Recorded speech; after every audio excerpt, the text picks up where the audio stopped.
এটা শুধু একমাত্র বাংলাদেশ সরকারের উদ্দেশ্যে। বাংলাদেশ সরকার বর্তমানে তারেক রহমান উনি নোয়াখালীতে একটা বক্তব্য দিয়েছে। নোয়াখালীর মানুষের উপরের উনির একটা দাবি আছে।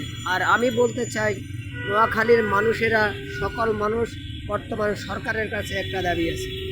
বর্তমানে নোয়াখালীকে যদি বিভাগ করে দেওয়া হয়, সকল নোয়াখালীর মানুষ আপনার কাছে চিরকৃতজ্ঞ থাকবে।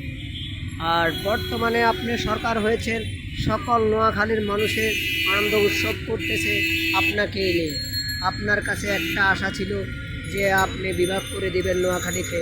শেখ হাসিনা যেই টাইমে ক্ষমতায় ছিল, উনি ক্ষমতার বসার পরও কিন্তু ওই কেন্দ্রে একটু সমস্যা হওয়ার কারণে নির্বাচনটা কিছুদিন পরে দিয়েছে, অনেক হাজার ভোটে।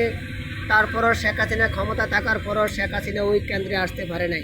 শেখ হাসিনা একটাই কথাই বলেছে, নোয়াখালীর মানুষে কী যে পেয়েছে বিএনপির কাছে, বিএনপিকে ছাড়া অন্য কোনো দল ছিল না, অন্য দল কোনো মার্কা ছিল না, শুধু একমাত্র বিএনপি ছাড়া কোনো কথাই বলে না।